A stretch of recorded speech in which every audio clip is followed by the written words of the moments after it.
Hello friends, welcome to our YouTube channel that is IP trend. और आज से हम स्टार्ट करने जा रहे हैं हमारे क्लास 12th इंफॉर्मेटिक प्रैक्टिसेस की फर्स्ट यूनिट की रिवीजन। जैसा कि आप सब जानते ही हैं कि 12th क्लास का हम सिलेबस ऑलरेडी कंप्लीट कर चुके हैं इंफॉर्मेटिक प्रैक्टिसेस का। अब जो है वो उसकी रिवीजन चल रही है। यूनिट 4 के जो दोनों चैप्टर्स हैं उनके हमने ऑब्जेक्टिव टाइप क्वेश्चंस किए हैं, that is MCQs, fill ups and true false.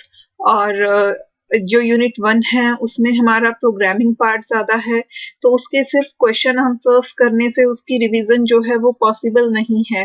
और पांडास ऐसा टॉपिक है जिसमें काफी सारे स्टूडेंट्स को प्रॉब्लम होती है। जिन स्टूडेंट्स ने अच्छे से ये टॉपिक नहीं पढ़ा हुआ उनके लिए इन डेप्थ रिवीजन जो है वो जरूरी है।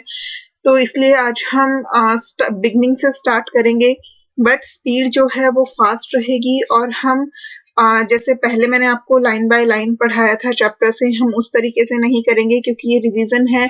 तो हम सिर्फ जो इम्पोर्टेंट टॉपिक्स हैं, जो एग्जाम पॉइंट ऑफ व्यू से जरूरी है, वो चीजें हम डिस्कस करते चलेंगे। बट आपको अगर कहीं भी ऐसा लगता है कि स्पीड ज्यादा फास्ट हो रही है तो आप मुझे बता सकते हैं, या फिर बीच में कोई टॉपिक ऐसा आ जाता है जो मैंने स्किप कर दिया है बट आपको लगता है कि उसकी भी आपको रिवीजन की जरूरत है, वो भी आप डिस्कस करना चाहते हैं, तो वो भी आप मुझे कमेंट्स में बता सकते हैं। मैं नेक्स्ट वीडियो में उस टॉपिक को कवर करवा दूंगी। कोडिंग जो है वो हम साथ साथ करते चलेंगे क्योंकि पांडास की रिवीजन जो है वो बिना प्रोग्रामिंग के, बिना प्रैक्टिकल पार्ट के नहीं हो सकती। तो अगेन हम वही स्पाइडर यूज करेंगे कोडिंग के लिए, और प्रैक्टिकल जो है वो मैं आपको साथ साथ करके दिखाऊंगी क्योंकि प्रैक्टिकल की हेल्प से आपकी रिवीजन और ज्यादा जल्दी हो पाएगी। तो चलिए स्टार्ट करते हैं चैप्टर। बट चैप्टर स्टार्ट करने से पहले अगर अभी तक आपने चैनल को सब्सक्राइब नहीं किया है तो उसे सब्सक्राइब कर लीजिए, बेल आइकन को प्रेस कर लीजिए ताकि आपको हर वीडियो की नोटिफिकेशन जो है वो मिलती रहे। रिवीजन है, रिवीजन बार बार नहीं होती है, तो आपसे कुछ भी मिस आउट ना होने पाए। वीडियो अगर पसंद आए तो लाइक करना मत भूलिएगा। चलिए स्टार्ट करते हैं क्लास। पाइथन पांडास में हम दो टॉपिक्स पढ़ेंगे, सीरीज और डाटा फ्रेम्स के बारे में। बट उससे पहले हमें पता होना चाहिए कि पांडास जो है वो क्या होते हैं। इस चैप्टर में हम पहले सीरीज के बारे में गिवन है, उसके बाद डाटा फ्रेम के कुछ बेसिक टॉपिक्स जो हैं वो गिवन है। ठीक है, सबसे पहली चीज कि जब भी हम पांडास लाइब्रेरी का यूज करते हैं तो उसके लिए हमें अपने प्रोग्राम में इंपोर्ट स्टेटमेंट यूज करनी पड़ती है, और वो स्टेटमेंट होती है इंपोर्ट पांडास एज पीडी। आप लोग 11th में नंपाई एरेज के बारे में पढ़ चुके हैं, 12th क्लास में भी हम ऑलरेडी एक बार स्टडी कर चुके हैं, ये हमारी रिवीजन है।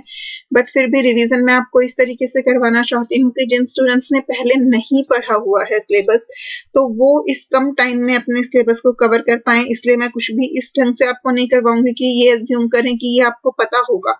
हाँ, 11th क्लास के जो टॉपिक्स हैं दैट वी आर एज्यूमिंग कि वो आपको आते हैं, बट 12th क्लास की रिवीजन में हम कुछ भी ये एज्यूम नहीं करेंगे कि ये आपको पहले से पता है, तो हम इसे स्किप कर दें।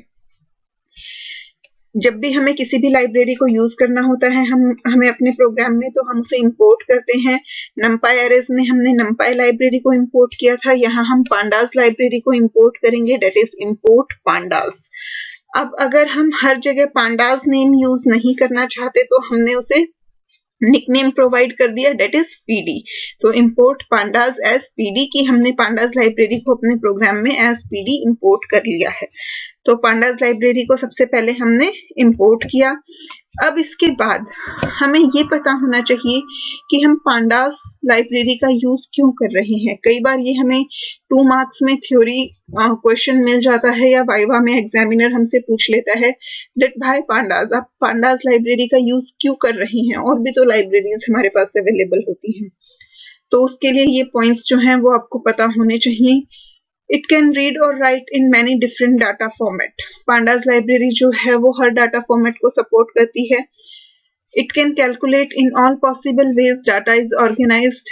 जितने भी पॉसिबल वेज होते हैं डाटा को ऑर्गेनाइज करने के, रो वाइज, कॉलम वाइज, हर फॉर्म में हम डाटा की कैलकुलेशंस परफॉर्म कर सकते हैं। It can easily select subset of data from bulky data sets. हमारे पास बहुत लार्ज क्वांटिटी है डाटा की, अगर हमें उसमें से कोई स्मॉल सबसेट फाइंड आउट करना है तो वो हम इजीली कर सकते हैं। It can even combine multiple data sets together. अगर हमने छोटे छोटे कई डाटा सेट्स को सेलेक्ट किया है तो हम उन्हें एक साथ कंबाइन भी कर सकते हैं। It has also the functionality to find and fill missing data. Pandas हमें ऐसी फंक्शनैलिटी भी प्रोवाइड करते हैं जिससे कि हम ये फाइंड आउट कर सकें कि हमारे डाटा में कौन कौन सी वैल्यूज मिसिंग हैं और हम उन्हें फिल कर सकें। It allows you to apply operations to independent group within the data. Again, अगर हमारे पास लार्ज क्वांटिटी है डाटा की बट हमें सिर्फ कुछ ग्रुप्स के ऊपर ऑपरेशन परफॉर्म करना है तो वो हम पांडास लाइब्रेरी की हेल्प से कर सकते हैं।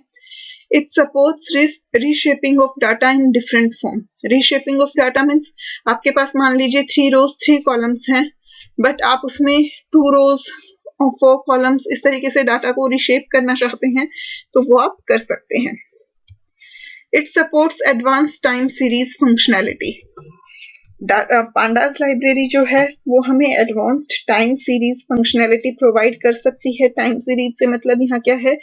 Time series forecasting is the use of a model to predict future values based on previously observed values. Although हम अपने सिलेबस में इस फंक्शनैलिटी के बारे में ज़्यादा नहीं पढ़ने वाले हैं बट पांडास लाइब्रेरी में ये फंक्शनैलिटी अवेलेबल होती है कि हमारे पास अगर प्रीवियस रिकॉर्ड्स हैं तो उनके बेसिस पर हम फ्यूचर वैल्यूज को फाइंड आउट कर सकते हैं, प्रिडिक्ट कर सकते हैं।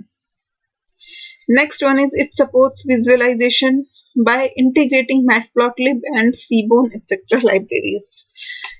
Matplotlib लाइब्रेरी को पांडास में इंटीग्रेट करके हम डाटा को इजीली विजुअलाइज कर सकते हैं। विजुअलाइजेशन का मतलब होता है कि ग्राफिकल फॉर्म में उसे रिप्रेजेंट करना, ग्राफ्स की फॉर्म में उसे रिप्रेजेंट करना। तो पांडास लाइब्रेरी की हेल्प से हम वो काम भी कर सकते हैं। Pandas is best at handling huge tabular datasets comprising different data format. Pandas में जो है सबसे बेस्ट होता है कि जब हमारा डाटा टेबुलर फॉर्मेट में हो और उसमें अलग अलग डाटा फॉर्मेट्स भी अगर हैं तो पांडास उसे भी हैंडल कर लेता है। तो इसीलिए पांडास जो है वो एक बेस्ट टेक्निकल प्लेटफॉर्म चॉइस है ताकि हम अपने फंक्शंस इजीली परफॉर्म कर सकें। अब इसके बाद नेक्स्ट आ जाता है पांडास डाटा स्ट्रक्चर। अब पांडास डाटा स्ट्रक्चर वैसे आपके सिलेबस में ऐसा डाटा स्ट्रक्चर का कोई टॉपिक नहीं है बट हमें सीरीज और डाटा फ्रेम पढ़ना है तो हमें ये पता होना चाहिए कि सीरीज और डाटा फ्रेम आखिर है क्या। तो सीरीज और डाटा फ्रेम जो हैं वो डाटा स्ट्रक्चर्स हैं जो कि पांडास लाइब्रेरी में अवेलेबल हैं।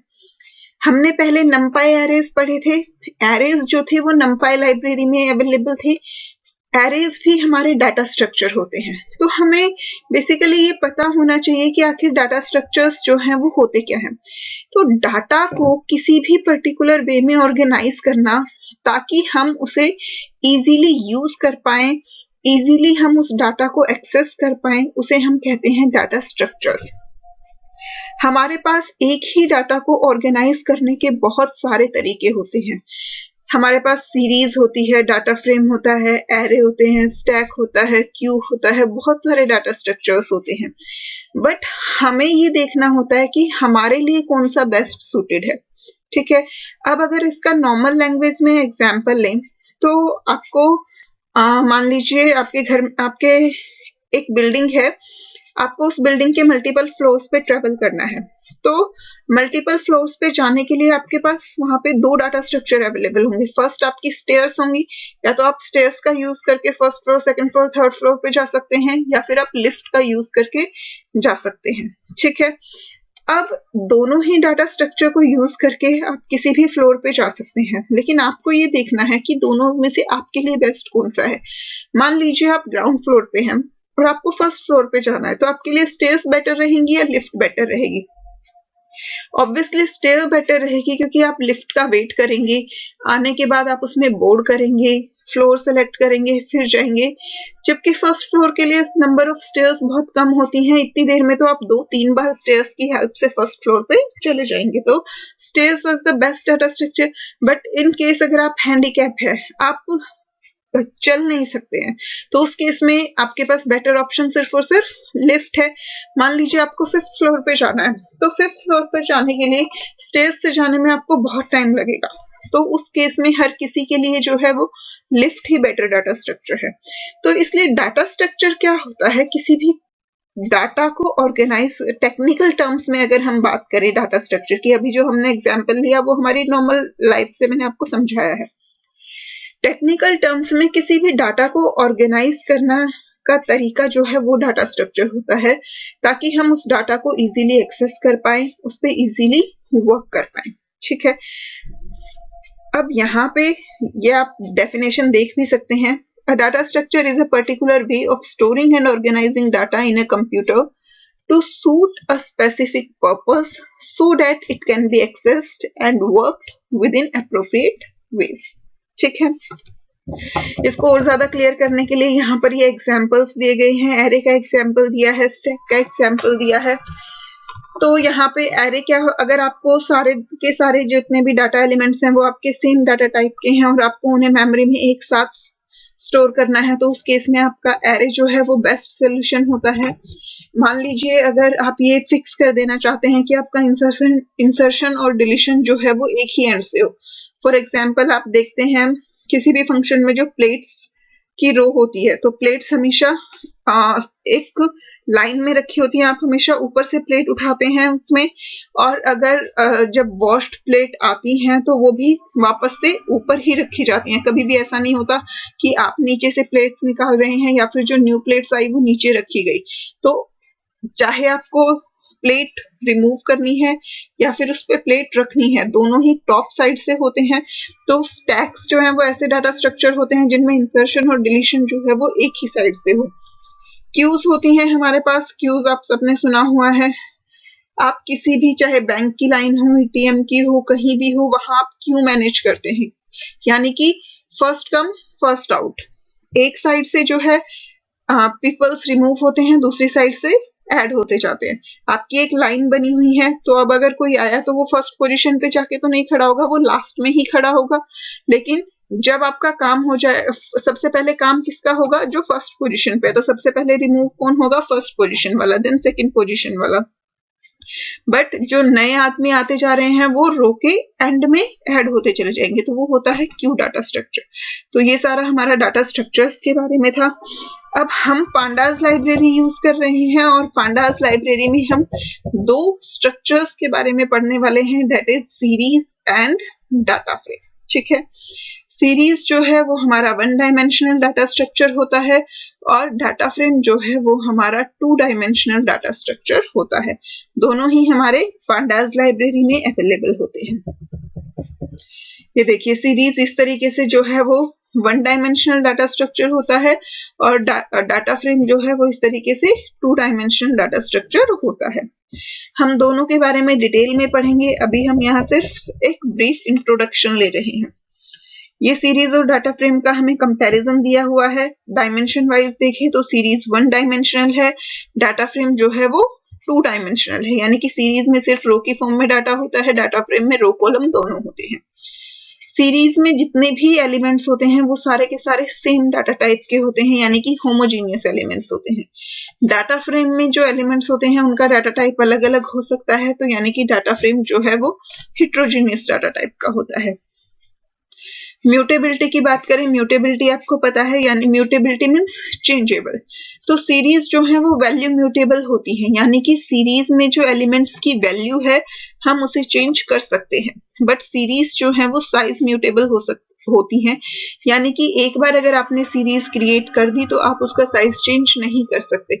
मान लीजिए क्रिएशन के टाइम पे आपने सीरीज का साइज 5 दे दिया, तो उस सीरीज में आप 5 एलिमेंट्स ही स्टोर कर सकते हैं, आप उसका साइज 4, 3 या 6, 7 डिक्रीज या इंक्रीज नहीं कर सकते। तो सीरीज जो है वो वैल्यू म्यूटेबल होती है बट साइज इम्यूटेबल होती है, कि उनका साइज चेंज नहीं हो सकता। बट डाटा फ्रेम्स की बात करें तो डाटा फ्रेम्स वैल्यू म्यूटेबल भी होते हैं और साइज म्यूटेबल भी होते हैं, यानी कि डाटा फ्रेम्स में हम वैल्यूज भी चेंज कर सकते हैं और डाटा फ्रेम में नंबर ऑफ एलिमेंट्स भी हम चेंज कर सकते हैं, हम डाटा फ्रेम का साइज भी चेंज कर सकते हैं। जब भी हम पांडास लाइब्रेरी के साथ वर्क करते हैं तो जनरली हम पांडास और numpy दोनों लाइब्रेरीज को इंपोर्ट करते हैं, क्योंकि पांडास लाइब्रेरी में वर्क करते हुए हमें जनरली numpy लाइब्रेरी के कुछ फंक्शंस की जरूरत जो है वो पड़ती है, तो बाद में जाके कोई प्रॉब्लम ना हो इसलिए to be on safer side हम दोनों लाइब्रेरीज को एक साथ ही इंपोर्ट कर लेते हैं जब भी हमें पांडास लाइब्रेरी के किसी भी डाटा स्ट्रक्चर पे वर्क करना होता है। अब हमने बेसिक इंट्रोडक्शन कंप्लीट कर लिया है, तो अब हम सीरीज और डाटा फ्रेम के बारे में जो है वो इंडिविजुअली पढ़ेंगे। सबसे पहले स्टार्ट करते हैं सीरीज से। तो सीरीज क्या होती है? सीरीज में हमारे दो मेन कंपोनेंट्स होते हैं, और वो दो मेन कंपोनेंट्स हमारे कौन कौन से होते हैं? First one is array of actual data and second one is associated array of indexes of data label। एक तो हमारा actual डाटा का एरे होता है जिसमें हम डाटा स्टोर करते हैं। वो डाटा में हमारे कितने भी नंबर ऑफ एलिमेंट्स हो सकते हैं, बट हर एलिमेंट का डाटा टाइप जो है वो सेम रहेगा। उसके साथ साथ एसोसिएटेड एरे ऑफ इंडेक्सेस होता है। हमने एरेज जब पढ़े थे 11th क्लास में, तो एरेज में क्या होता था कि डाटा स्टोर रहता था, होमोजीनियस टाइप का ही होता था, बट वहां पे इंडेक्सेस जो हैं वो डिफॉल्ट इंडेक्सेस होते थे हमेशा 0 1 2 3 4 की फॉर्म में। बट सीरीज में ये एक चीज जो है वो एरेज से बिल्कुल डिफरेंट है कि यहाँ पे इंडेक्सेस जो हैं वो हम अपनी मर्जी से डिसाइड करते हैं कि हमें इंडेक्सेस जो हैं वो किस फॉर्म में प्रोवाइड करने हैं। यहाँ ये आप ये ब्लू बॉक्स देख सकते हैं, यहाँ हमें सीरीज की प्रॉपर डेफिनेशन गिवन है। A series is a pandas data structure that represent a one-dimensional array-like object containing an array of data of any numpy data type, यानी कि चाहे वो इंटीजर हो, फ्लोट हो, कुछ भी हो सकता है, वो किसी भी डाटा टाइप का हो सकता है, and an associated array of data labels called indexes। और actual data array के साथ साथ जो है वो एक एसोसिएटेड एरे भी होता है जिसे हम डाटा लेबल्स कहते हैं या फिर हम उसे इंडेक्सेस कह देते हैं।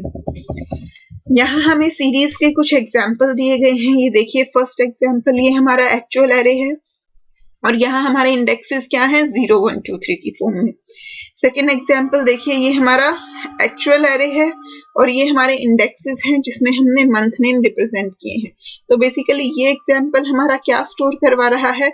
मंथ नेम, और उस मंथ में कितने नंबर ऑफ डेज हैं वो हमने यहाँ पर स्टोर किए हैं। अब यहाँ पर देखिए, इधर भी ये हमारा डाटा एरे है और ये हमारे इंडेक्सेस हैं। तो इसे देख के हमें लग रहा है कि हाँ, हमने किसी सेक्शन के नंबर ऑफ स्टूडेंट्स सेव किए हुए हैं। तो इस तरीके से हमारे डाटा पे डिपेंड करता है कि हम इंडेक्सेस की वैल्यू जो है वो क्या स्टोर करवाएं। हम इंडेक्सेस में कुछ भी इंटीजर्स प्रोवाइड कर सकते हैं, कैरेक्टर्स प्रोवाइड कर सकते हैं, स्ट्रिंग प्रोवाइड कर सकते हैं। इंडेक्स एरे हम अपनी मर्जी से चूज करते हैं।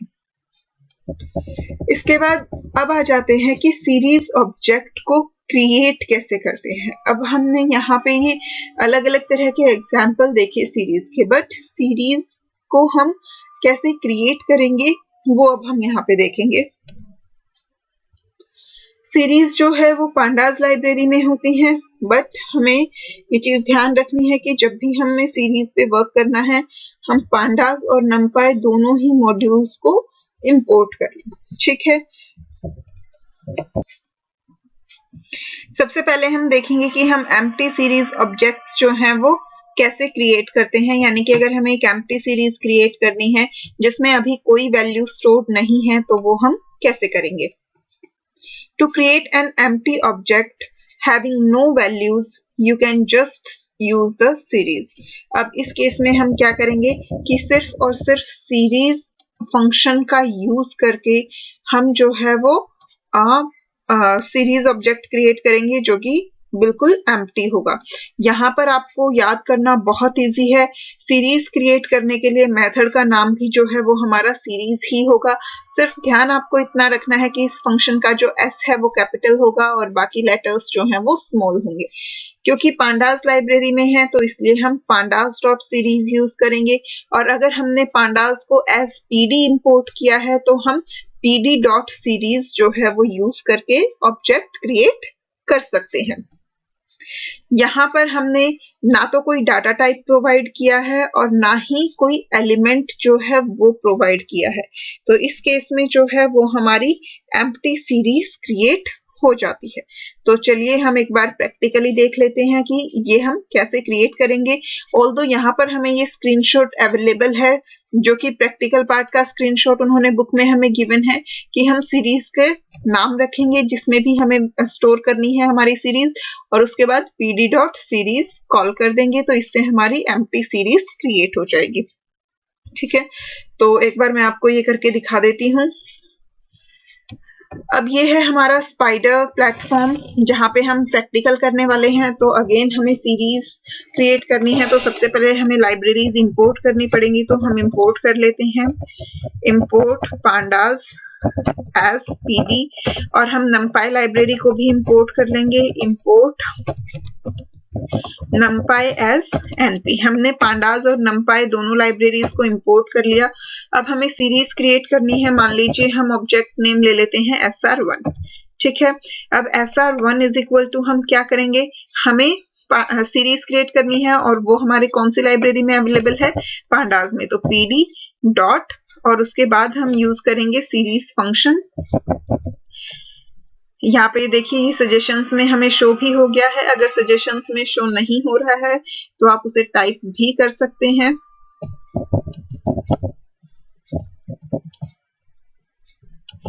और हमें सिर्फ इतना ही करना था। ठीक है, इससे हमारा सीरीज ऑब्जेक्ट क्रिएट हो गया।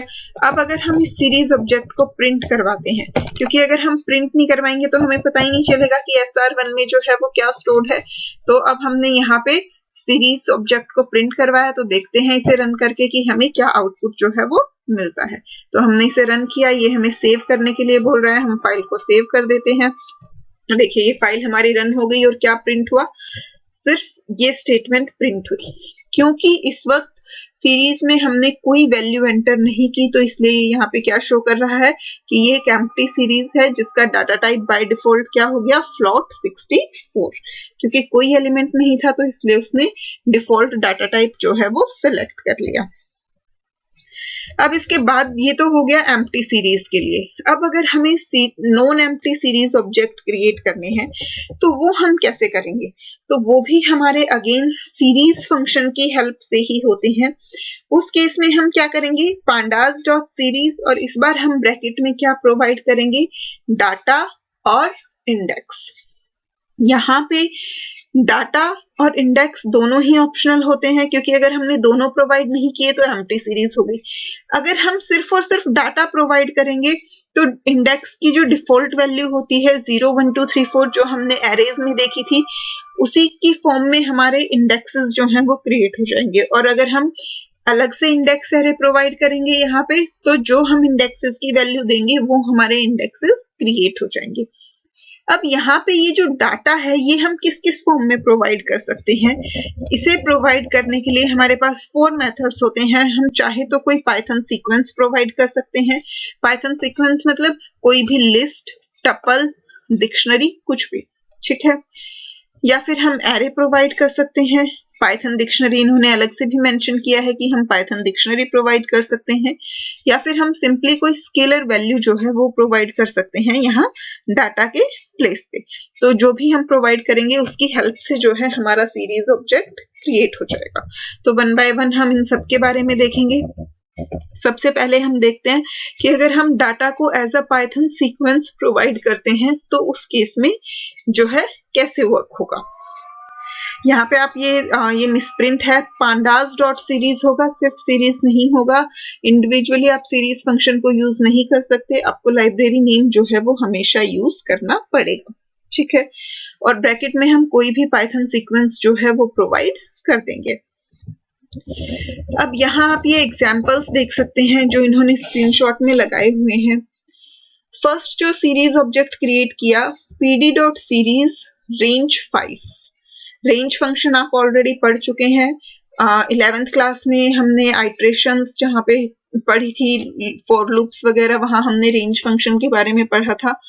तो ये रेंज 5 का क्या मतलब है कि 0 से लेके 4 तक के नंबर्स जनरेट हो जाएंगे। रेंज 5 मतलब 5 elements, 5 elements beginning with the 0, तो 0 1 2 3 4, यानी कि ये जो है हमारी लिस्ट ये क्रिएट हो जाएगी रेंज 5 से। तो यहाँ पे ये 5 एलिमेंट्स जनरेट हुए, तो यही 5 एलिमेंट्स जो हैं वो हमारे सीरीज ऑब्जेक्ट में स्टोर हो जाएंगे, ये 0 1 2 3 4। अब यहाँ पे नोटिस कीजिए कि हमने इंडेक्स एरे प्रोवाइड नहीं किया है। तो जब हमने इंडेक्स प्रोवाइड नहीं किया तो इंडेक्स की डिफॉल्ट वैल्यूज जो एरेज में होती थी 0 से स्टार्ट होके और जितने एलिमेंट्स हैं वहां तक वो जाती जाएंगी। ठीक है, नेक्स्ट देखिए, यहाँ पे हमने डाटा के फॉर्म में लिस्ट प्रोवाइड की है। इस लिस्ट में हमारे पास 4 एलिमेंट्स हैं, 3.5, 5, 6.5 और 8। तो यहाँ हमारे सीरीज ऑब्जेक्ट में यही 4 एलिमेंट्स जो हैं वो स्टोर हो गए, और यहाँ पे भी अगेन हमने इंडेक्स की कोई वैल्यूज नहीं दी थी, तो इंडेक्स जो है उनमें डिफॉल्ट वैल्यू आ गई, डेट इज 0 1 2 3। ठीक है, तो इस तरीके से अगर हमने इंडेक्स प्रोवाइड नहीं किया तो इंडेक्सेस में जो है वो डिफॉल्ट वैल्यूज हमारी आ जाती हैं। प्रैक्टिकल में आपको एक साथ करके दिखाऊंगी इसका। एक बार हम बुक से जो एग्जांपल्स हैं वो हम आपके देख लेते हैं। ये इन्होंने यही मेंशन किया हुआ है कि अगर हमने इंडेक्स प्रोवाइड नहीं किया तो बाय डिफॉल्ट इंडेक्स एरे जो है उसकी वैल्यूज 0 से लेके n-1 तक हो जाती हैं, जहां पे n क्या है, length of the data. First example है, write code to create a series object using the Python sequence. ये आपको लिस्ट दी गई है जिसमें 4 एलिमेंट्स हैं, 4 6 8 and 10। assume that pandas is imported as alias name pd। तो उसके लिए अगेन इंपोर्ट किया लाइब्रेरी को, सीरीज क्रिएट की with the function of series pd dot series, यहाँ पे ब्रैकेट में लिस्ट प्रोवाइड की और उसके बाद उसे प्रिंट करवा दिया। सेकेंड एग्जाम्पल भी जो है उसमें भी आपको पाइथन सीक्वेंस यूज करनी है, बट इस बार इन्होंने टपल दी है, तो टपल की हेल्प से कैसे करेंगे, वो भी बिल्कुल सेम मेथड है। सीरीज फंक्शन के अंदर आपने ये टपल जो है वो प्रोवाइड कर दी और इसके बाद जो है सीरीज ऑब्जेक्ट को प्रिंट करवा दिया। नेक्स्ट देखिए, यहाँ पे इन्होंने इंडिविजुअल कैरेक्टर्स दिए हैं कि आपको एक सीरीज ऑब्जेक्ट क्रिएट करना है जिसमें आपको O, H and O store करने हैं एज इंडिविजुअल कैरेक्टर्स। तो इसलिए हमने यहाँ पे जो है वो लिस्ट प्रोवाइड की और लिस्ट के अंदर हमने ये एलिमेंट्स जो हैं वो मेंशन कर दिए। अलग अलग कैरेक्टर्स को हमने मेंशन किया ताकि ये अलग अलग एलिमेंट्स की फॉर्म में स्टोर हो जाएं। अब यहाँ नेक्स्ट देखिए, नेक्स्ट में जो सीरीज ऑब्जेक्ट क्रिएट करना है उसमें एक स्ट्रिंग स्टोर करवानी है और वो स्ट्रिंग हमें क्या दी गई है, सो फनी। अब यहाँ पे हमें, क्योंकि ये स्ट्रिंग है और ये एक सिंगल स्ट्रिंग है, तो ये एज अ सिंगल एलिमेंट ही जो है वो स्टोर होगी। अगर आपने यहाँ पे pd डॉट सीरीज और ब्रैकेट में सिंपली ये स्ट्रिंग प्रोवाइड की है तो जब आप इसे प्रिंट करवाएंगे तो आप आउटपुट यहाँ देख सकते हैं, सिर्फ और सिर्फ एक एलिमेंट जो है वो हमारी सीरीज में एंटर हुआ है। अगर हम इन कैरेक्टर्स को इंडिविजुअली प्रोवाइड करते इस तरीके से लिस्ट की फॉर्म में, तो ये हमारे इंडिविजुअल एलिमेंट की फॉर्म में स्टोर हो जाता। नेक्स्ट देखिए, यहाँ पे हमने 3 स्ट्रिंग्स प्रोवाइड की हैं सीरीज ऑब्जेक्ट के अंदर, तो यहाँ पे हमने इन तीनों स्ट्रिंग्स को लिस्ट की फॉर्म में स्टोर किया। हमने एक लिस्ट क्रिएट की, उस लिस्ट के अंदर हमने 3 एलिमेंट लिए जिसमें कि 3 स्ट्रिंग हमने स्टोर करवाई और उसके बाद हमने उससे सीरीज ऑब्जेक्ट क्रिएट किया। तो इस सीरीज ऑब्जेक्ट में हमारे पास 3 एलिमेंट्स हैं, हर एलिमेंट जो है वो एक स्ट्रिंग है। तो यहाँ पे ये सारी पाइथन सीक्वेंसेस थी, लिस्ट हो गया हमारा, टपल हो गया, इंडिविजुअल कैरेक्टर्स हो गए, स्ट्रिंग्स हो गई, रेंज फंक्शन हो गया। तो अब मैं आपको इन सब का प्रैक्टिकल करके दिखाती हूँ। उसके बाद नेक्स्ट जो है हमारा डाटा को एरे की फॉर्म में हम कैसे प्रोवाइड करवाते हैं वो हम देखेंगे। तो बट पहले हम सीक्वेंसेस का जो है प्रैक्टिकल देख लेते हैं। इसे मैं हटा देती हूँ यहाँ से। सबसे पहले हम एक सीरीज ऑब्जेक्ट क्रिएट कर रहे हैं। तो पांडास लाइब्रेरी को यूज करेंगे pd डॉट सीरीज। अब यहाँ हमें डाटा की सीक्वेंस प्रोवाइड करनी है। तो सबसे पहले हम बेसिक सीक्वेंस जो हमने रेंज फंक्शन पढ़ा था हम उसे चेक कर लेते हैं। हमने यहाँ प्रोवाइड किया रेंज में हम दे देते हैं 10। तो यहाँ पे हमने 10 दिया, यानी कि 10 एलिमेंट्स जनरेट हो जाएंगे 0 से लेके 9 तक। हमें उसे चेक करना है तो क्या करना पड़ेगा, प्रिंट करवाना पड़ेगा। हमने प्रिंट s1 जो है वो ले लिया। अब हम इसे रन करवाएंगे। ये देखिए, जब हमने रन करवाया तो ये जो सीरीज है वो हमारी प्रिंट हो गई और इसमें हमारे नंबर ऑफ एलिमेंट्स कितने हैं, 10 है। अगर मैं यहाँ 10 की जगह 5 प्रोवाइड कर दूं तो हमारे नंबर ऑफ एलिमेंट्स कितने हो जाएंगे, 5, 0 से 4 तक। तो ये देखिए यहाँ पे नंबर ऑफ एलिमेंट्स 4 हो गए। अब अगर मैं यहाँ रेंज की जगह लिस्ट प्रोवाइड करती हूँ, इस सीरीज फंक्शन के अंदर अगर मैं एक लिस्ट प्रोवाइड करूं और इस लिस्ट में मैं एलिमेंट दे देती हूँ 2, 4, 6, 9। अब अगर मैं इसे प्रिंट करवाऊंगी तो यही 4 एलिमेंट्स जो हैं वो हमारी सीरीज में क्रिएट होंगे। ये देखिए 2, 4, 6, 9 और इंडेक्सेस जो हैं वो बाय डिफॉल्ट वही 0, 1, 2, 3 रहेंगे। ठीक है, यहाँ इस सीरीज के को हम एक और तरीके से प्रोवाइड कर सकते हैं। मान लीजिए इस सीरीज को मैं यहाँ ऐसे प्रोवाइड ना करके पहले एक लिस्ट क्रिएट करूं, L इज इक्वल टू 2, 4, 6, 9। ठीक है, और अब मैं यहाँ सीरीज ऑब्जेक्ट में उस लिस्ट का नेम प्रोवाइड करूं और अब अगर मैं इसे रन करूं तो अगेन हमारा आउटपुट जो है वो बिल्कुल सेम रहेगा, उसमें कोई चेंजेस नहीं होंगे। ठीक है, आप चाहें तो यहाँ और एलिमेंट्स ऐड कर सकते हैं। ठीक है, अब हम इसे रन करके देखते हैं। तो ये देखिए जितने एलिमेंट्स हमारी लिस्ट में थे उतने ही एलिमेंट्स हमारे सीरीज ऑब्जेक्ट में यहाँ पे ऐड होते चले जाएंगे। ठीक है, अब हम यहाँ पे टपल भी प्रोवाइड कर सकते हैं। तो अगर हम इस सीरीज ऑब्जेक्ट के अंदर यहाँ पर एक टपल प्रोवाइड करते हैं, टपल लिस्ट हमारी स्क्वायर ब्रैकेट्स में होती है, टपल हमारी राउंड ब्रैकेट्स में होती है, तो हमने राउंड ब्रैकेट्स ले लिए। अब यहाँ पे हम एक टपल प्रोवाइड करते हैं। इस बार हम एलिमेंट्स फ्लोटिंग टाइप के ले लेते हैं, 2.1, 3.6, 1.4, 7.9। हमने ये 4 एलिमेंट्स जो हैं वो ले लिए। अब हम इसे रन करवाते हैं तो ये देखिए ये हमारे वही 4 एलिमेंट्स यहाँ पे डिस्प्ले हो गए। इंडेक्स अगेन क्योंकि हमने वैल्यू नहीं दी थी तो हमारा डिफॉल्ट इंडेक्स जो है वो यहाँ पे डिस्प्ले हो गया है। सेम वही चीज जो हमने अभी की थी, हम चाहें तो टपल को यहाँ इंडिविजुअली क्रिएट करके फिर उसे वहां पे प्रोवाइड कर सकते हैं। हम यहाँ एक टपल क्रिएट कर लेते हैं, 2.1, 3.2, 4.5, 5.1, 6.7 हम ले लेते हैं, 9.8 ले लेते हैं। ये सारे एलिमेंट्स हमने ले लिए। अब हम यहाँ से इस लिस्ट को हटा के यहाँ पे हम टपल जो है वो प्रोवाइड कर देते हैं T, और अब हम इसे रन करते हैं तो देखो जो हमारे एलिमेंट्स यहाँ टपल T में थे वही सारे एलिमेंट्स हमारी लिस्ट में डिस्प्ले हो गए। ठीक है, तो रेंज फंक्शन हो गया, लिस्ट हो गई, टपल हो गई। अब हम देखते हैं कि स्ट्रिंग्स और इंडिविजुअल कैरेक्टर्स के साथ हम कैसे डील करते हैं। ठीक है, अगर हमें सिंपली किसी स्ट्रिंग से जो है वो सीरीज क्रिएट करवानी है तो हम एक स्ट्रिंग क्रिएट कर लेंगे। जो हमने बुक में एग्जाम्पल पढ़ा उसमें हमारा क्या गिवन था, सो फनी। यहाँ आप कोई भी स्ट्रिंग ले सकते हैं। अब अगर हम यहाँ पे इस स्ट्रिंग को प्रोवाइड करते हैं और अब अगर हम इसे रन करें तो ये देखिए क्योंकि एक सिंगल स्ट्रिंग थी तो यहाँ सीरीज में भी एक सिंगल एलिमेंट क्रिएट हुआ है।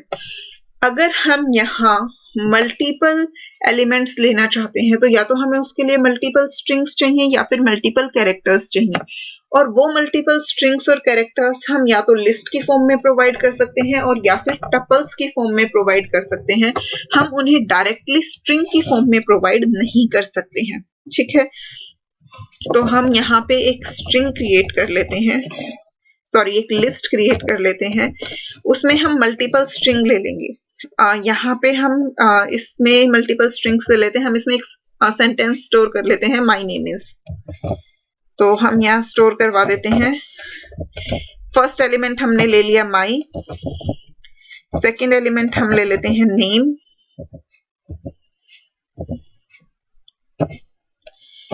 थर्ड एलिमेंट हम ले लेते हैं इज,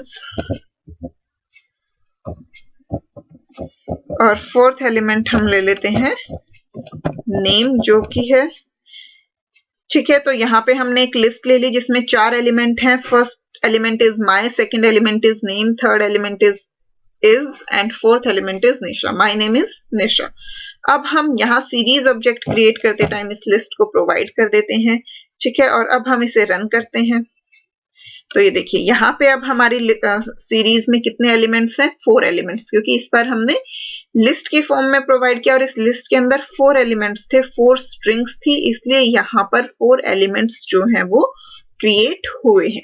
हम यहाँ पर इस लिस्ट के अंदर इंडिविजुअल कैरेक्टर्स भी दे सकते हैं, जो हमने एक एग्जाम्पल पढ़ा था OHO वाला। यहाँ पे आप कुछ भी इंडिविजुअल कैरेक्टर्स ले लीजिए, मान लीजिए हमने ले लिया AF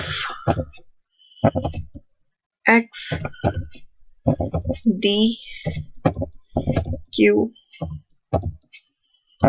S, ये हमने 6 एलिमेंट्स यहाँ पे ले लिए। अब हम इसे रन करते हैं तो ये देखिए, ये इंडिविजुअल एलिमेंट्स जो हैं वो हमारी सीरीज में स्टोर हो गए। 6 एलिमेंट्स थे, 6 कैरेक्टर्स थे, तो हमारी सीरीज में भी 6 के 6 कैरेक्टर्स जो हैं वो स्टोर हो गए। तो इस तरीके से जो है हम पाइथन सीक्वेंसेस को यूज करके सीरीज ऑब्जेक्ट क्रिएट कर सकते हैं। पाइथन सीक्वेंस चाहे लिस्ट हो, चाहे टपल हो, चाहे सिंपल रेंज फंक्शन हो, किसी का भी यूज करके सीरीज ऑब्जेक्ट को इजीली क्रिएट किया जा सकता है। ठीक है, अब इसके बाद नेक्स्ट आ जाते हैं हमारे एरेज पे कि एरेज को यूज करके जो है वो कैसे हम सीरीज ऑब्जेक्ट क्रिएट कर सकते हैं। एरेज के क्रिएशन के मेथड्स हमने ऑलरेडी जो हैं वो पढ़ लिए हैं। एरेज की क्रिएशन के कई सारे मेथड्स होते हैं, लिनस्पेस मेथड होता है हमारे पास, अरेंज मेथड होता है। उन सारे मेथड्स की हेल्प से हम सीरीज ऑब्जेक्ट को क्रिएट कर सकते हैं। तो यहाँ पर देखिए, सबसे पहले जो है जो बेसिक फंक्शन होता है एरे को क्रिएट करने का, वो होता है अरेंज फंक्शन। तो अरेंज फंक्शन की हेल्प से पहले एरे क्रिएट किया और एरे क्रिएट करने के बाद हमने उस एरे को सीरीज फंक्शन के अंदर प्रोवाइड किया, जिससे कि हमारा सीरीज ऑब्जेक्ट क्रिएट हुआ। तो यहाँ पे जो है हमारा एक स्टेप इंक्रीज हो जाता है। सीक्वेंसेस में हमने डायरेक्टली सीक्वेंसेस प्रोवाइड कर दी थी, यहाँ पर क्या है, पहले आपको एरे क्रिएट करना है, उसके बाद एरे को सीरीज फंक्शन के अंदर प्रोवाइड करना है सीरीज ऑब्जेक्ट क्रिएट करने के लिए। ठीक है, जब हमने अरेंज फंक्शन यूज किया तो यहाँ पे ये अरेंज फंक्शन के अंदर कौन कौन सी वैल्यूज होती हैं। फर्स्ट होता है हमारा स्टार्ट के लिए, सेकंड होता है स्टॉप के लिए, और थर्ड जो होता है वो क्या होता है, गैप के लिए, स्टेप के लिए। तो यानी कि यहाँ पे फर्स्ट एलिमेंट इस एरे में क्या हो जाएगा 3, सेकंड एलिमेंट क्या हो जाएगा 3 प्लस 3.5 कितना हो जाएगा 6.5, थर्ड एलिमेंट क्या हो जाएगा 6.5 प्लस 3.5 यानी कि 10, फोर्थ एलिमेंट क्या हो जाएगा 10 प्लस 3.5 यानी कि 13.5, जो कि इस लिमिट को एक्सटेंड कर रहा है, यानी कि ये फोर्थ एलिमेंट इस एरे में ऐड नहीं हो सकता। तो इस एरे में टोटल कितने एलिमेंट्स हो जाएंगे, 3 एलिमेंट्स हो जाएंगे। तो ये एरे क्रिएशन का मेथड हम नंपाई एरेज में डिटेल में पढ़ चुके हैं, इसमें हम यहाँ ज्यादा डेप्थ में नहीं जाएंगे, बट फिर भी आपको रिवीजन के तौर पे मैंने ये बता दिया है कि अरेंज फंक्शन में जो हम ये 3 वैल्यूज देते हैं वो होती हैं हमारी start, stop and step values. ठीक है, तो प्रैक्टिकली हम एक बार इस सबसे पहले इसी फंक्शन को देख लेते हैं, क्योंकि एरेज का थोड़ा सा डिफिकल्ट हो जाता है, तो मैं एक एक फंक्शन आपको करवाती चलती हूँ। सबसे पहले हमें एरे क्रिएट करना है, तो एरे क्रिएट करने के लिए हम एक ऑब्जेक्ट ले लेते हैं AR1। एरे जो है वो नंपाई लाइब्रेरी की हेल्प से क्रिएट होगा, इसलिए हम क्या यूज करेंगे np डॉट अरेंज फंक्शन की हेल्प से हम एरे को क्रिएट कर रहे हैं। अब यहाँ पे हम क्या प्रोवाइड करेंगे, स्टार्ट, स्टॉप और स्टेप की वैल्यू। तो यहाँ हम बिगनिंग से स्टार्ट कर लेते हैं, हमने 1 से स्टार्ट किया, 15 तक लिया और स्टॉप की वैल्यू हमने ले ली 2, सॉरी स्टेप की वैल्यू हमने ले ली 2। तो बेसिकली यहाँ पर इसे देख के हमें क्या समझ आ रहा है कि हमारा एरे 1 से स्टार्ट होगा और 2 2 के गैप पे एलिमेंट्स होंगे, यानी कि 1 3 5 7 9 इस तरीके से। पहले मैं ये एरे आपको डिस्प्ले करके दिखा देती हूँ ताकि आपको पता चल जाए कि इस एरे में जो है वो क्या क्या स्टोर हो रहा है। तो हम इस प्रोग्राम को रन कर लेते हैं। ये देखिए, ये आपका एरे जो है वो डिस्प्ले हो गया, 1 3 5 7 9 11 13 तक एलिमेंट्स आए, क्योंकि 13 प्लस 2 आपका 15 हो जाएगा, जो कि स्टॉप की वैल्यू है, और स्टॉप इंक्लूडेड नहीं होता है। स्टार्ट की वैल्यू हमारे एरे में इंक्लूडेड होती है, बट स्टॉप की वैल्यू इंक्लूडेड नहीं होती है। ठीक है, अब मैं यहाँ आपको ये स्टेप की वैल्यू 3 लेके एक बार रन करके दिखा देती हूँ। ये देखिए, अब हमारे एलिमेंट्स जो हैं वो 3 3 के गैप पर हैं, 1 4 7 10 एंड 13। यहीं अगर मैं ये वैल्यू 4 ले लेती हूँ तो हमारे एलिमेंट्स जो हैं वो 4 4 के गैप पे आ जाएंगे। रन करते हैं, ये देखिए 1 5 9 13। अगर मैं यहाँ ये वैल्यू 20 ले लेती हूँ तो हमारी रेंज जो है वो 20 तक जाएगी, 1 5 9 13 17। अब अगर मैं यहाँ ये गैप जो है वो अगेन 2 कर देती हूँ तो ये देखिए ये एलिमेंट 1 3 5 7 9 11 13 15 17 19, बट 20 इंक्लूडेड जो है वो नहीं होता है। तो इस तरीके से जो है अरेंज फंक्शन की हेल्प से एरे क्रिएट होता है। आई होप एरे क्रिएशन आपको क्लियर हो गई होगी अरेंज फंक्शन से। अब हम इससे सीरीज क्रिएट करेंगे, ठीक है। जब हमें सीरीज क्रिएट करनी है हम ऑब्जेक्ट का नेम ले लेते हैं। अब सीरीज जो है वो पांडास लाइब्रेरी की हेल्प से क्रिएट होती है, तो PD dot again series function जो है वो हम यूज करेंगे। अब इसमें जो है हम क्या प्रोवाइड करेंगे, डाटा, जो कि हमारा क्या है एरे AR1 की हेल्प से हमें क्रिएट करना है, तो हमने यहाँ AR1 प्रोवाइड कर दिया। अब हमें यहाँ डिस्प्ले क्या करवानी है, सीरीज। अब आप नोटिस कीजिएगा अभी तक जब एरे डिस्प्ले करवा रहे थे तो इस फॉर्मेट में प्रिंट हो रहा था। अब जब सीरीज डिस्प्ले करवा रहे हैं तो उसका फॉर्मेट ध्यान दीजिएगा कि सिर्फ डाटा एरे नहीं प्रिंट होगा, उसके साथ इंडेक्स एरे भी जो है वो प्रिंट होगा। इसे हम रन करते हैं तो ये देखिए ये हमारा डाटा एरे है और ये हमारा क्या है, इंडेक्स एरे। अगर यहीं पर मैं ये गैप 4 कर देती हूँ, अब हम इसे रन करते हैं तो ये देखिए अब हमारे डाटा एलिमेंट्स जो हैं वो 4 4 के गैप पे हैं। आप चाहें तो इन दोनों स्टेटमेंट्स को कंबाइन भी कर सकते हैं। यहाँ AR1 की जगह हम डायरेक्टली ये स्टेटमेंट जो है वो प्रोवाइड कर सकते हैं और इसे हम यहाँ पे मेंशन कर देंगे, तो इसकी हमें कोई जरूरत जो है वो नहीं रहेगी, ठीक है। अब जब हम इसे रन करवाएंगे हमारे आउटपुट में कोई चेंज नहीं आएगा, सेम रहेगा, क्योंकि हमने सिर्फ अपने कोड की 2 लाइन को एक सिंगल में मर्ज कर दिया है। जैसे हम सीरीज फंक्शन के अंदर डायरेक्टली लिस्ट और टपल प्रोवाइड कर रहे थे, हमने यहाँ पे डायरेक्टली इसके अंदर जो है वो एरे को प्रोवाइड कर दिया है, ठीक है। तो अब हम इसे रन करके देख लेते हैं तो ये देखिए हमारा आउटपुट बिल्कुल सेम है। इसे मैं आपको एक बार वैल्यू चेंज करके दिखा देती हूँ। यहाँ मैं ये 5 ले लेती हूँ और अब इसे रन करती हूँ तो हमारे एलिमेंट्स जो हैं वो 5 5 के गैप पे डिस्प्ले हो गए। तो इस तरीके से हम एरेज की हेल्प से जो है वो सीरीज को क्रिएट कर सकते हैं। एरेज को क्रिएट करने के हमारे पास और भी मेथड्स होते हैं, लाइक लिनस्पेस मेथड होता है, टाइल मेथड होता है। तो किसी भी फंक्शन की हेल्प से जो है हम एरे को क्रिएट कर सकते हैं। आगे देख लेते हैं। ये देखिए नेक्स्ट एग्जाम्पल जो है उसमें हमें क्या गिवन है, write a program to create a series object using an array that has 5 elements in range 24 to 64। अब यहाँ क्वेश्चन को ध्यान से पढ़िए, इसीलिए हमेशा कहा जाता है कि 12th आपको तब तक आपके लिए कंप्लीट नहीं होती जब तक आपको 11th का सिलेबस अच्छे से ना हो। अब यहाँ आपको ये तो पता चल गया कि एरे यूज करना है, बट एरे की भी आपको कंडीशन गिवन है। उस एरे के अंदर 5 एलिमेंट्स होने चाहिए और वो एलिमेंट्स जो हैं वो 24 to 64 के बीच होने चाहिए, ठीक है। तो अब आपको पता होना चाहिए कि हम किस फंक्शन की हेल्प से एरे क्रिएट करें कि हम 24 to 64 के बीच में 5 एलिमेंट्स जनरेट कर पाए जो कि इक्विडिस्टेंस, ठीक है। अब यहाँ पे आप या तो ये है कि अगर आपको फंक्शन का नाम नहीं पता तो आप खुद से कैलकुलेट करके देखेंगे, 64 माइनस 24 करेंगे, जो आया उसे आप 5 से डिवाइड करेंगे, उस तरीके से आप फाइंड आउट करने लगेंगे, जो कि बहुत टाइम कंज्यूमिंग है। लेकिन अगर आपको एरेज क्रिएशन अच्छे से आती है तो आपको पता होगा कि हमारे पास लिनस्पेस मेथड होता है जिसमें हम क्या प्रोवाइड करते हैं, स्टार्ट वैल्यू, स्टॉप वैल्यू और number of elements to be generated. Linspace के अंदर हमारी स्टार्ट वैल्यू भी इंक्लूडेड होती है और स्टॉप वैल्यू भी इंक्लूडेड होती है। अरेंज में स्टॉप वैल्यू इंक्लूडेड नहीं होती बट लिनस्पेस में इंक्लूडेड होती है। तो ये क्वेश्चन तो बहुत आसान था कि सिर्फ लिनस्पेस मेथड को यूज करके एरे क्रिएट किया और उस एरे से हमने सीरीज ऑब्जेक्ट जो है वो जनरेट कर लिया। तो यहाँ पे अगर हमें नंबर ऑफ एलिमेंट्स गिवन है, अरेंज मेथड के अंदर ये हमारे स्टेप की वैल्यू थी कि कितने गैप पे एलिमेंट्स जनरेट होंगे, बट लिनस्पेस के अंदर ये हमारे नंबर ऑफ एलिमेंट्स होते हैं। कितने गैप पे होंगे वो सिस्टम डिसाइड करेगा, क्योंकि वो सारे एलिमेंट्स जो हैं वो इक्विडिस्टेंस होंगे। तो एक बार इसे करके देख लेते हैं।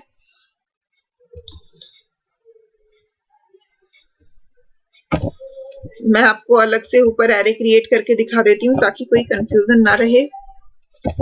numpy लाइब्रेरी की हेल्प से क्रिएट होगा, तो np डॉट सॉरी हमें फंक्शन नेम क्या लेना है, लिनस्पेस। ठीक है, अब यहाँ पे हमें देनी है स्टार्ट, स्टॉप और नंबर ऑफ एलिमेंट्स की वैल्यू। हमारी बुक में जो था पहले मैं आपको वही करके दिखा देती हूँ। 24, 64 और नंबर ऑफ एलिमेंट्स हमें कितने चाहिए थे, 5 चाहिए थे।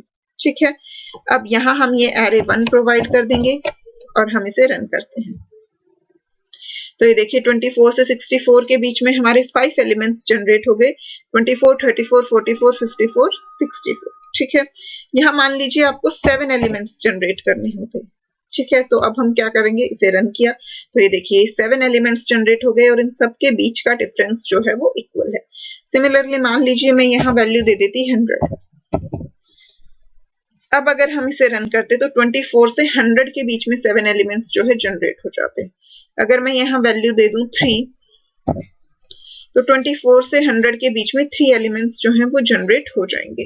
देखिए स्टार्ट और स्टॉप वैल्यू हर बार इंक्लूडेड है क्योंकि लिनस्पेस में दोनों इंक्लूडेड होते हैं। मान लीजिए मैं यहाँ 10 से 100 के बीच में 3 एलिमेंट्स जनरेट कर रही हूँ, तो ये 10 से 100 के बीच के 3 एलिमेंट्स जो हैं वो जनरेट हो जाएंगे। तो इस तरीके से अगर आपको beginning value, and value given है और ये गिवन है कि उसके बीच में आपको कितने एलिमेंट्स जनरेट करने हैं, तो हमें लिनस्पेस मेथड का यूज करना चाहिए। नेक्स्ट एग्जांपल है हमारा, write a program to create a series object using array that is created by tiling a list 3,5 twice. इस लिस्ट को टाइलिंग करनी है, वो भी ट्वाइस, यानी कि 2 बार जो है ये लिस्ट हमारे एरे में स्टोर होनी चाहिए, 3,5 3,5 इस तरीके से। तो इसके लिए हमारे पास टाइल मेथड होता है। अगेन एरे है तो numpy लाइब्रेरी में है np.tile। इसमें हम क्या करते हैं, पहले लिस्ट प्रोवाइड करते हैं और उसके बाद उस लिस्ट की कितने टाइम्स टाइलिंग करनी है वो वैल्यू प्रोवाइड करते हैं। ठीक है, तो इसे हम करके देख लेते हैं। पहले बुक वाला ही एग्जाम्पल ले लेते हैं, np.tile, और हमें वैल्यूज क्या गिवन थी, हमें एक लिस्ट गिवन थी 3,5, तो हम यहाँ ले लेते हैं 3,5 और इस लिस्ट की हमें कितनी बार टाइलिंग करनी थी, हमें ट्वाइस यानी कि 2 बार टाइलिंग करनी थी, तो यहाँ हमने 2 ले लिया। ठीक है, तो अब 3,5 जो है वो 2 टाइम्स हमारे एरे में रिपीट हो जाएगा। तो इसे हम रन करते हैं, तो ये देखिए 3,5 3,5। अगर मैं यहाँ पे इस वैल्यू को 3 कर देती हूँ, यानी कि ये 3 टाइम्स जो है वो रिपीट होनी चाहिए, तो ये देखिए 3 टाइम्स रिपीट हो गई। यहाँ अगर हमने लिस्ट में और एलिमेंट दिए होते, मान लीजिए 7 और 9, अब हमारी लिस्ट में 4 एलिमेंट्स हैं, तो ये 4 के 4 एलिमेंट्स जो हैं वो 3 टाइम्स रिपीट होंगे। इसे हमने रन किया तो ये देखिए 3579 3579 3579, ये सारी वैल्यूज जो हैं वो 3 टाइम्स रिपीट हो गई। तो इस तरीके से जिस भी लिस्ट को हमें रिपीट करना है, पहले हम वो लिस्ट लिखेंगे और उसके बाद कितने नंबर ऑफ टाइम्स हमें उसे रिपीट करना है हम वो प्रोवाइड करेंगे। ठीक है, तो इस तरीके से एरेज की हेल्प से जो है हम सीरीज ऑब्जेक्ट को क्रिएट करते हैं। Now next one is specify data as Python dictionary, but ये टॉपिक जो है हम नेक्स्ट क्लास में स्टार्ट करेंगे, बिकॉज आई थिंक आज के लिए काफी हो गया है। हमें डाटा वैल्यूज में 4 टॉपिक्स थे, पाइथन सीक्वेंस, एरे, डिक्शनरी और स्केलर वैल्यू। पाइथन सीक्वेंसेस और एरेज हमने ऑलरेडी कर लिया, डिक्शनरी और स्केलर वैल्यू जो है वो हम नेक्स्ट वीडियो में करेंगे, बिकॉज एक साथ ज्यादा लेंथी नहीं करते हैं, रिवीजन है, बट फिर भी कुछ स्टूडेंट्स ऐसे होंगे जो शायद फर्स्ट टाइम पढ़ रहे होंगे। बट मैं आपको एक चीज क्लियर कर देना चाहती हूँ, जो स्टूडेंट्स फर्स्ट टाइम इस वीडियो को देख रहे हैं उनके लिए भी ये इक्वली बेनिफिटेड है, बिकॉज यहाँ मैं आपको शॉर्ट में जो है सिलेबस कंप्लीट करवा रही हूँ। सिर्फ स्पीड थोड़ी सी फास्ट है, बट कोई भी टॉपिक हम मिस नहीं कर रहे हैं। तो एग्जाम पॉइंट ऑफ व्यू से जो स्टूडेंट्स ऐसे हैं जिन्होंने अभी तक कभी बुक्स को हाथ नहीं लगाया, कभी पढ़ाई नहीं की, तो उनके लिए ये बहुत ज्यादा जो है यूजफुल है कि आप बहुत कम टाइम में अपनी रिवीजन कर पा रहे हैं।